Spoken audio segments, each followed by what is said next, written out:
Good morning, everyone, and welcome to this Saturday. It's Saturday Morning Storytime Live. I am your host, Joey Medea. This is number 81, our 81st book. It's called Credible Ned. It's by Bill Maynard, and it's illustrated by Frank Remkiewicz. This checks a lot of boxes for me, this book, because it's all about the power of the word, it's about the power of imagination, and it's about sometimes the price we pay when people don't understand when we have a very vivid imagination or we don't quite fit into the boxes that people are supposed to fit in, especially when we're kids. So many, I think, creatives are going to resonate with this story. Maybe everybody will on some level. So, first thing I want to ask everyone or thank everyone for the birthday wishes. It was wonderful yesterday. I answered hundreds of messages from people wishing me a happy birthday, and I really, really do appreciate it. It made the day special. And Tanya's in the chat room. Angelina, good morning. Good morning. I think you're going to love this story. Let's go in. It's got nice rhymes. Let's go. Incredible Ned. And you're going to find out that Ned is pretty darn incredible. Again, by Bill Maynard, illustrated by Frank Remkiewicz. Incredible Ned. You could see what he said. Everything that he spoke appeared over his head, or right next to his chair, a few yards away, and his friends would all shout, "We can see what you say." Could be pretty handy. Nice, good smelling hot dog there. You'll notice that the rhymes are very Dr. Seuss. When Ned said gorilla, the kids all jumped back, for they saw a gorilla and feared an attack. And when Ned said bananas, bananas were there, on the stove, in the sink, in his hair, everywhere. If a word that Ned said was the name of a thing, then that thing might float by on the end of a string. He could say and or the and have nothing to fear. Those are articles, and the. It was words like baboons that made baboons appear.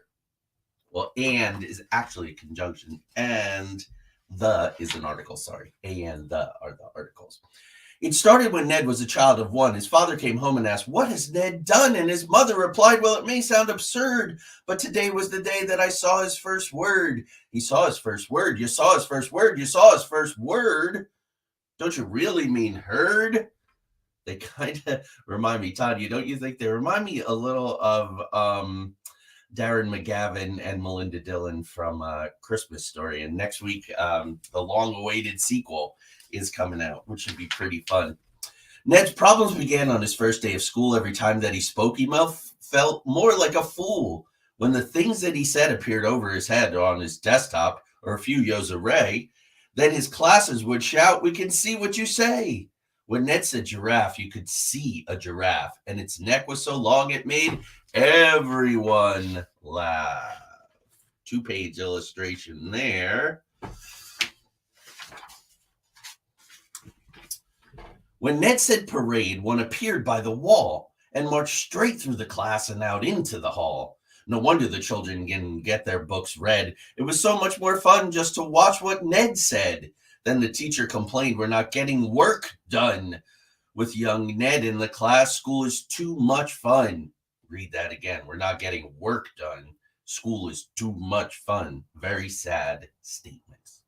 I can't get him to stop. Every day it gets worse. I'll have to get help. Ned must go see the nurse. Ned is obviously behaviorally ill for some reason. The plot thickens. "Are you sick?" asked the nurse. "Are you blowing your nose? Have you started to sneeze? Are there pains in your toes?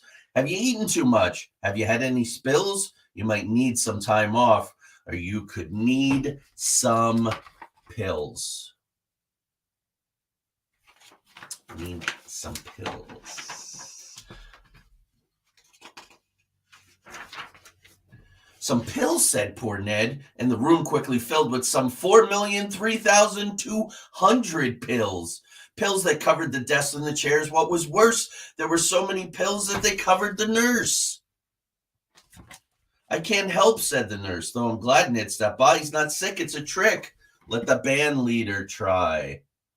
"Well, we can't medicate him, so let's send him to the arts department." Arts department saved my life when I was in middle school and high school, I'll tell you. Maybe Ned's a musician, the band leader thought. He might sing, he might play, he just needs to be taught. When he asked Ned to name all the things in a band, all the things filled the class, there was no place to stand. I can't cure him, he said, and I think I know why. It's his words, not his notes. Let the French teacher try. So right here at the top, I started to play trumpet. I switched to French horn for a year and then went back to trumpet for many years. Band was just in chorus and theater. Zut, the French teacher said. Ned needs new things to say. If I was like bonbon for candy and jour for play.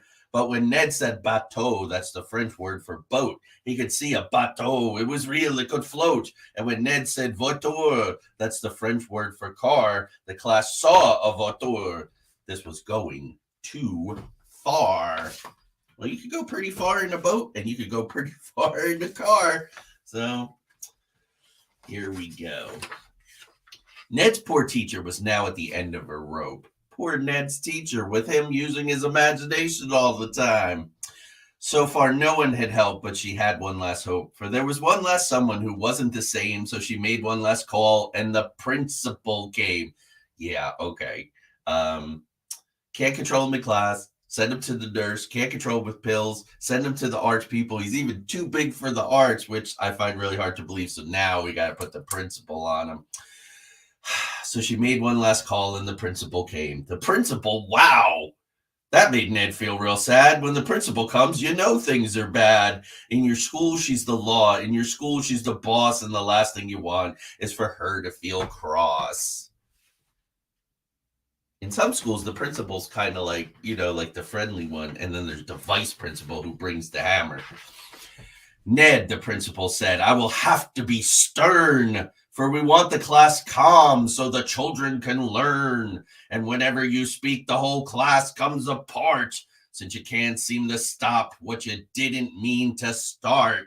Not your fault, but we're going to blame you anyway. I have made up a rule that should satisfy all. You'll say nothing at all or go stand in the hall. That's right. Silence the imaginative ones.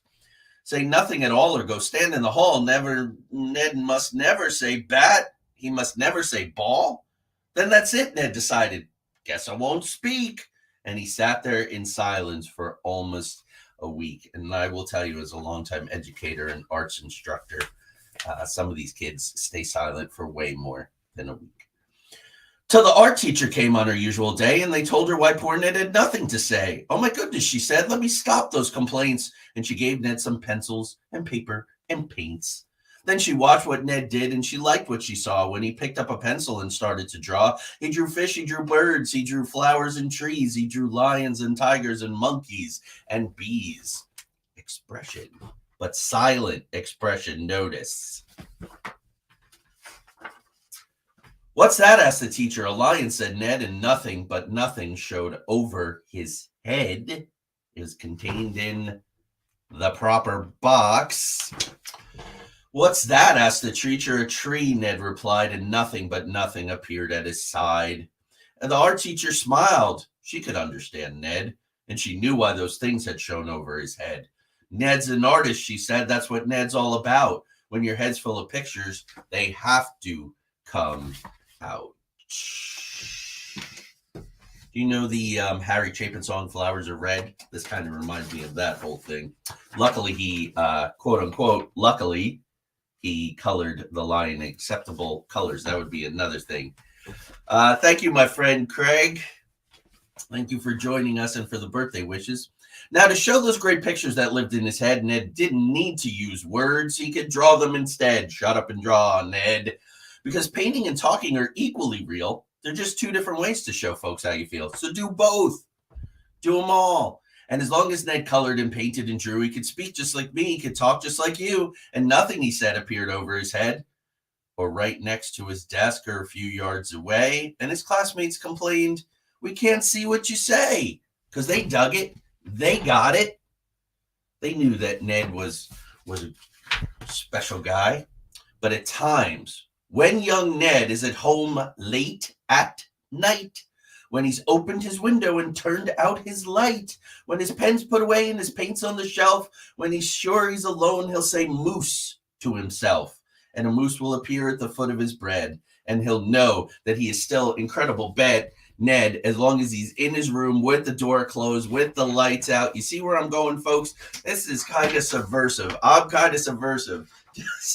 Just deal with it. We'll be back with Happy Crazy Ones in the future. But the suppression of imagination, or putting it, okay, you have an imagination, you can only put it in this way, is dangerous. What can I tell you? So again, very well written, nice rhymes, cute story. Does remind me of Dr. Seuss story with the rhymes. Yes, it does, Angela. Thank you guys for joining me. We're working our way to 100 books. You know, that's my big goal here. And Tanya helped me for so many of them in the beginning. I still miss her on Saturday mornings. Maybe we can get her in here for something. Oh, and I heard that Angus wants to do book 100. Not really fair, seeing as I will probably have done about 94 of the 100. But anyway, we'll see. You probably will see Angus for book 100. We're still searching for that special book.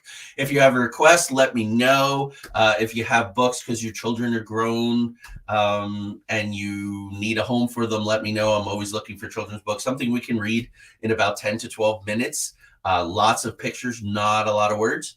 And I'm going to be ordering some new books here, and it should be a fun 4 or 5 weeks coming up. So I'll see you next week. Have a terrific Saturday. Thank you again for all the birthday wishes. Be well, everyone.